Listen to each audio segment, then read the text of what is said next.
Hello everyone, this is doctor same और आज हम स्टार्ट करेंगे फर्स्ट ईयर। तो फर्स्ट ईयर के बारे में मैं आपको ये बताता चलूं कि आप लोगों का बुक जो है वो दो पोर्शंस में है। किस तरह दो पोर्शन में है? आप लोगों का जो फर्स्ट पोर्शन है वो ज़्यादातर मोस्टली वो है बॉटनी के बारे में, और जो सेकंड पोर्शन है वो है जूलॉजी के बारे में। तो मोस्टली आप लोगों का 80% बायोलॉजी जो है वो बॉटनी है, प्लांट्स के बारे में है, जबकि 20% जो है वह जूलॉजी के बारे में है। जूलॉजी में इंक्लूडेड चैप्टर जो है वो है डाइजेशन, सर्कुलेशन और इम्यूनिटी। तो हम फर्स्ट आप लोगों को जूलॉजी का पोर्शन पढ़ाएंगे और उसके बाद जाके हम बॉटनी स्टार्ट करेंगे। सही है? तो आज हम जूलॉजी का फर्स्ट जो हमारा वो है डाइजेशन। अच्छा, आप लोगों ने कॉपी और वो अपने सामने रखना है और ये लेक्चर नोट करना है। इसमें हम बहुत सारी ऐसी कॉन्सेप्ट्स पढ़ाएंगे जो कि एमसीक्यूज पॉइंट ऑफ व्यू से बहुत इंपॉर्टेंट हैं। सही है? तो गौर से देखिएगा, डाइजेशन में होता क्या है। हम जो खुराक ले रहे हैं वो बहुत लार्ज साइज का होता है। जो बोलस होता है, फूड होता है, उसका मेनली जो साइज होता है वो बहुत बड़ा होता है। डाइजेस्टिव सिस्टम क्या करता है, इस खुराक को छोटे छोटे कतरों में, सॉरी छोटे छोटे पार्टिकल्स में, साइज में कन्वर्ट कर देता है ताकि बॉडी उसको एक्सेप्ट कर सके। सही है? तो मैं आप लोगों को इस सिस्टम का पूरा ओवरव्यू करूंगा और उसके बाद हम बहुत डिटेल से आगे पढ़ेंगे। आज हमारा इस चैप्टर का इंट्रो रहेगा। गौर से देखें, आप लोगों की बुक में एक इंट्रोडक्शन दी हुई है जो कि बहुत सारे स्टूडेंट छोड़ देते हैं, लेकिन इसमें बहुत सारी ऐसी बातें होती है जो कि बहुत इंपॉर्टेंट होती हैं, और आप लोग अगर इंट्रोडक्शन नहीं समझेंगे तो आगे कुछ भी नहीं समझेंगे। फर्स्ट काम जो होता है वो इंट्रोडक्शन का समझना होता है। इसमें पूरे सिस्टम की, पूरी चैप्टर की ओवरव्यू होती है। तो गौर से देखिए, इंट्रोडक्शन में लिखा हुआ है कि एक बंदा है जो कि खुराक खा रहा है in the form of vegetable, in the form of fruits, या कोई और भी खुराक हो सकती है। लेकिन क्या होता है, उसका जो साइज होता है, गौर से देखें, वह बहुत बड़ा होता है। ये बंदा खुराक ले रहा है लेकिन इसका साइज जो है वह बहुत बड़ा है। अब डाइजेस्टिव सिस्टम अपना फंक्शन करेगा और इस खुराक को ऐसी फॉर्म में तब्दील करेगा ताकि ये बॉडी को एक्सेप्ट हो सके। तो ये जो खुराक ले रहा है, देखें, वह आ रहा है फर्स्ट इसोफेगस में, सॉरी फेरिंग्स में, फेरिंग्स में आ रहा है, जो कि डाइजेस्टिव सिस्टम और रिस्पायरेटरी सिस्टम का एक कॉमन एरिया है। लाइक कि इस तरह एक एरिया होती है जिससे डाइजेस्टिव सिस्टम और रिस्पायरेटरी सिस्टम और डाइजेस्टिव सिस्टम दोनों की तरफ रास्ता जाता है। फेरिंग्स एक कॉमन एरिया है, ये बात बहुत इंपॉर्टेंट है। फेरिंग्स एक कॉमन एरिया है, ये जो एरिया है ये कॉमन है। खुराक और हवा दोनों यहाँ तक आती है, लेकिन यहाँ से हवा अपनी तरफ, आगे की तरफ, जो यहाँ ये देखें, ये आगे की तरफ जो है ये हवा के लिए है, ऑक्सीजन के लिए है, जबकि इससे पीछे एक दो ट्यूब्स होते हैं, यहाँ एक आगे की तरफ, एक पीछे की तरफ। जो पीछे की तरफ है ये है इसोफेगस, क्या कहते हैं, इसोफेगस, और जो कॉमन एरिया है वो है फेरिंग्स। तो खुराक जो होता है फर्स्ट फेरिंग्स में आता है और उसके बाद इसोफेगस में, जबकि हवा जो होती है वो फर्स्ट फेरिंग्स में आता है। दोनों फेरिंग्स में आते हैं, लेकिन फेरिंग्स से जो हवा होती है वो आगे लेरिंग्स में जाती है, जबकि खुराक इसोफेगस में। अब ये देखें, खुराक आ गया इसोफेगस में, गौर करें। अब यहाँ पर जो होता है, ये खुराक यहाँ से नीचे की तरफ पेरिस्टालिक मोमेंट के जरिए स्टमक में आ जाता है। अब देखिए, ये आ गया स्टमक में। अब स्टमक इसके साथ क्या करेगा? स्टमक के दो काम हैं। दो काम कैसे हैं? वो इसको छोटे छोटे पार्टिकल्स में इस तरह चर्निंग करेगा, जिस तरह जूसर होता है वो छोटे छोटे उसमें वो कर देता है, कन्वर्ट कर देता है। बिल्कुल इसी तरह इस खुराक के छोटे छोटे वो करेगा और खुराक को मुख्तलिफ सिक्रीशंस के साथ, यहाँ से बहुत सारी सिक्रीशंस आएंगी इन दीवारों से, मतलब इन दीवारों से इस पर पानी बरसाया जाएगा। बहुत सारी डाइजेस्टिव जूसेस, मतलब पानी का मतलब हरगिज पानी नहीं है, बहुत सारी गैस्ट्रिक जूसेस, और इन गैस्ट्रिक जूसेस के साथ मिलकर एक मिक्सचर टाइप का बन जाएगा और वह जो मिक्सचर होता है उसको हम कायम कहते हैं, उसको हम कायम कहते हैं।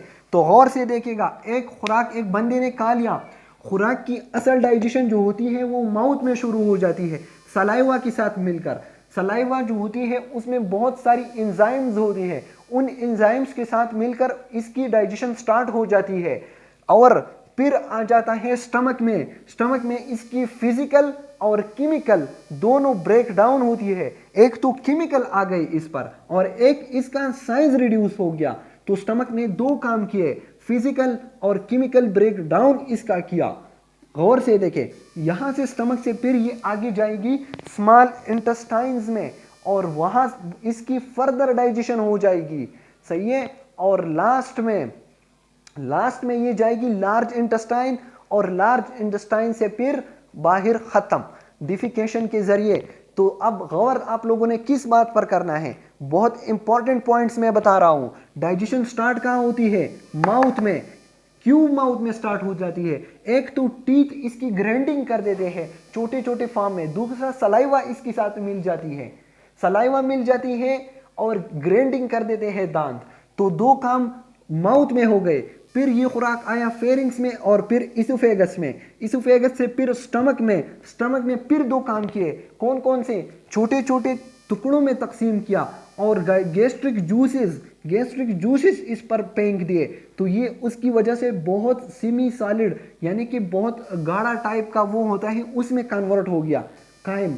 सही है, उसको हम कायम कहते हैं। फिर स्मॉल इंटेस्टाइन में कायम आ जाता है। अब स्मॉल इंटेस्टाइन क्या कर देता है? स्मॉल इंटेस्टाइन इसकी फर्दर डाइजेशन करेगा और साथ में दूसरा काम भी करेगा, उसको हम कहते हैं एब्जॉर्प्शन। अब गौर से देखें, ये है हमारे पास स्मॉल इंटेस्टाइन। अब ये खुराक जो था ये स्टमक से ये खुराक कहां आ गया?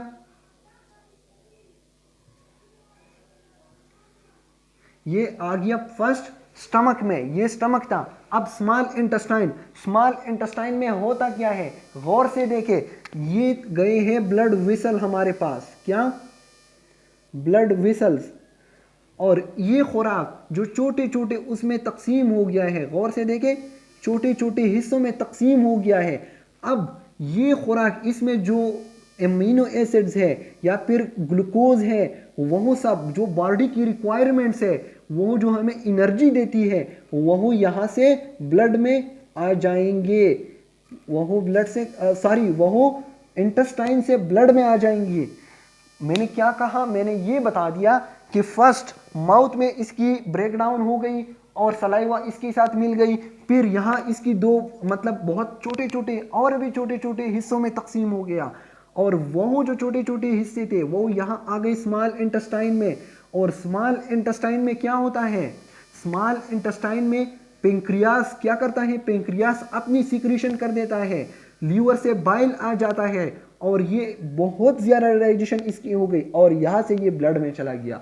सही है। जो छोटे छोटे जो हमारे जिस्म की रिक्वायरमेंट्स थे यानी कि कार्बोहाइड्रेट्स, एमिनो एसिड्स या फिर कोई और, तो वह आ गए ब्लड में। अब वह ब्लड से आगे जाकर हमें एनर्जी प्रोवाइड करेगी। तो ये एक पूरे का पूरा ओवरव्यू मैंने बता दिया, क्या क्या होता है। गौर से देखें, हमारे पास माउथ में दो प्रोसेस हो रहे थे, एक तो सलाइवा के साथ मिलकर और दूसरा टीथ ने उसकी ग्राइंडिंग कर दी। आगे जाकर स्टमक में इसके फर्दर फिजिकल ब्रेकडाउन, इसकी जिसामत और भी छोटी हो गई। और दूसरा क्या हो गया? गैस्ट्रिक मतलब स्टमक की जूस इसके साथ मिल गए और इसको और भी क्या किया? छोटे छोटे हिस्सों में तकसीम किया, इसकी फर्दर डाइजेशन कर दी। और आगे जाकर स्मॉल इंटेस्टाइन में क्या हो गया?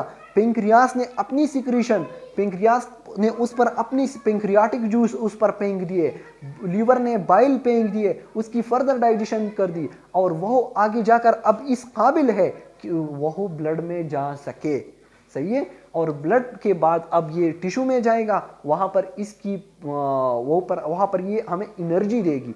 तो ये जो प्रोसेस था ये पूरे का पूरा डाइजेस्टिव ओवरव्यू था। बहुत डिटेल से पढ़ेंगे, गौर से पढ़ेंगे, लेकिन आज आप लोगों ने ये बातें एटलीस्ट याद रखनी है। अब मैं आप लोगों को इसकी डिफिनीशन बताऊंगा तो आप लोगों को बिल्कुल आसान रहेगा, क्योंकि सब कुछ हमने बता दिया है। अब गौर से देखिए,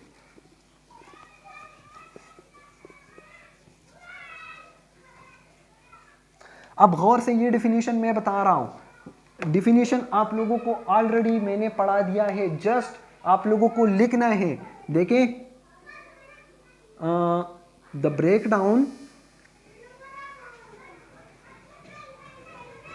breakdown of food into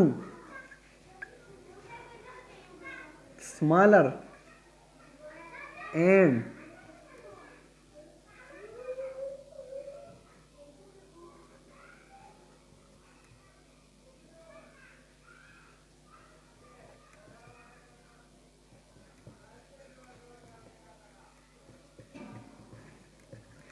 अब डिफिनीशन देखें, the breakdown of food into smaller and absorbable state is called digestion. हमने दो बातें बता दी, वैसे ऑलरेडी हमने डिस्कस कर दिए। खुराक की क्या हो जाता है, उसकी फिजिकल ब्रेकडाउन, मतलब ब्रेकडाउन या आप लोग फिजिकल मतलब उसकी जिसामत, द फिजिकल ब्रेकडाउन या फिर breakdown of food into smaller, बहुत छोटे छोटे, हमने ये बात 1000 दफा रिपीट की कि दांत और स्टमक उसको छोटे छोटे हिस्सों में तकसीम कर देता है, कन्वर्ट कर देता है। तो होता क्या है, the breakdown of food into smaller, और फिर एब्जॉर्बेबल की बॉडी में जा सके, ब्लड में जा सके, उस वक्त तक इसको छोटे छोटे हिस्सों में तकसीम कर देना, जब तक ये बॉडी में एब्जॉर्ब हो सके, बॉडी इसको एक्सेप्ट कर सके, ये ब्लड में जा सके, जो कि स्मॉल इंटेस्टाइन में हो रहा था। गौर से देखें, स्मॉल इंटेस्टाइन में वो एब्जॉर्बेबल स्टेट में था। कौन सी स्टेट में था, एब्जॉर्बेबल, बॉडी ले सकता था इसको। तो ये बहुत इजी डिफिनीशन है। आप लोगों को अगर सब कुछ याद है तो हमने ऑलरेडी ये सब बता दिया। The physical breakdown of food into smaller and smaller particle, सही है, which the body can absorb, जो कि बॉडी एब्जॉर्ब कर सकती है। इस पूरे प्रोसेस को क्या कहते हैं, डाइजेशन कहते हैं। सही है, तो ये आप लोगों का डिफिनीशन बहुत इजी था, लेकिन आप लोगों ने ये सब बातें याद रखनी है। अब होता क्या है, इस पूरे प्रोसेस के लिए मैंने लिखा हुआ है डाइजेस्टिव सिस्टम, एक सिस्टम रखा हुआ है कुदरत ने। इस पूरे प्रोसेस के लिए कुदरत ने एक सिस्टम रखा हुआ है। कौन सा सिस्टम, अब लोग गौर से देखें, सिस्टम, ये सिस्टम जो है इसके दो बड़े पार्ट्स हैं। दो बड़े पार्ट्स कौन कौन से हैं, एक इसके हैं, क्या क्या है, एक इसमें है ट्यूब्स, क्या है, ट्यूब्स, सही है, और दूसरा इसमें क्या है, ऑर्गन्स, या फिर आप लोग कहते हैं सॉलिड ऑर्गन्स, सॉलिड ऑर्गन्स। अब गौर से देखिए, ट्यूब्स में क्या क्या आ रहा है, माउथ से शुरू होकर, माउथ भी तो एक ट्यूब है, आगे जाकर इसोफेगस भी एक ट्यूब है, एक पाइप है, स्टमक भी पाइप है, लेकिन थोड़ा सा बड़ा हो गया है। मैंने ड्रॉ किया था ना, एक थोड़ा सा जे शेप का ट्यूब है। आगे जाकर स्मॉल इंटेस्टाइन भी ट्यूब है, लार्ज इंटेस्टाइन भी ट्यूब है, all through the anus, mouth से लेकर एनस तक ये पूरी का पूरा एक ट्यूब ही है। अगर आप लोग इस तरह खींच लेंगे ना तो एक ऐसा ट्यूब ही बन जाएगा। देखिए, एक ऐसा ट्यूब ही बन जाएगा।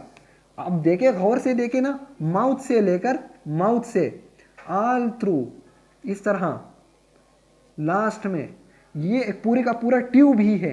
दूसरा इसमें सॉलिड ऑर्गन है। सॉलिड ऑर्गन कौन कौन से हैं मैंने आप लोगों को बता दिया, अगर आप लोगों को याद हो, वो है एसेसरी पार्ट्स। एसेसरी क्या मतलब, डाइजेशन में हेल्प कर देते हैं। क्या, कौन कौन से थे मैंने बता दिया, लीवर था एक, उसमें बता दिया ना, लीवर जो क्या करता है, वो बाइल को मतलब बाइल प्रोवाइड कर देता है डाइजेशन के लिए, उसकी हेल्प करता है ना, ट्यूब की हेल्प कर देता है। इस ट्यूब में क्या पेंक देता है, लीवर, इस ट्यूब में बाइल पेंक देता है। जबकि पेंक्रियास का मैंने आप लोगों को जिक्र किया, स्मॉल इंटेस्टाइन में क्या कर रहा था, पेंक्रियाटिक जूस प्रोवाइड कर रहा था। तो एक तो सॉलिड ऑर्गन है जिसमें लीवर और पेंक्रियास है जो कि डाइजेशन में हेल्प कर देते हैं, और एक पूरा ट्यूब है। तो इस सिस्टम में दो चीजें हैं, ट्यूब्स है और सॉलिड ऑर्गन है। तो ये था हमारा एक थोड़ा सा मुख्तसर सा ब्रीफ सा ओवरव्यू डाइजेशन के बारे में। कल से हम लेंगे स्टार्ट, पक्का स्टार्ट लेंगे, जबरदस्त स्टार्ट लेंगे। लेकिन ये बातें जो थी ये तो अब इंट्रोडक्शन था, और ये इंट्रोडक्शन अगर आप लोग सीख जाएंगे, समझ जाएंगे, अगर एक दफा मतलब आप लोग नहीं समझ रहे तो दूसरी दफा देके अगर फिर भी समझ ना आए तो कमेंट में लिख के मैं शायद आप लोगों को आसानी से पढ़ाऊंगा। अगर आप लोग इस तरह खुश हैं तो that's all and okay.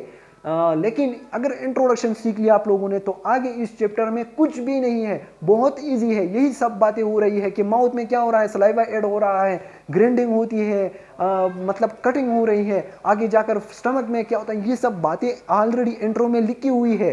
Stomach में मिक्सिंग हो रही है, फिजिकल ब्रेकडाउन और आगे जाके एब्जॉर्प्शन। सही है, तो ये बातें बहुत आसान है, बस आप लोगों ने इसको देखना है। अगर वीडियो पसंद आए तो ज़रूर सब्सक्राइब कीजिएगा और कोई क्वेश्चन हो तो ज़रूर पूछ सकते हैं। सही है, कल मिलेंगे नेक्स्ट वीडियो में। अपना बहुत सारा ख्याल रखिएगा। अल्लाह हाफिज़।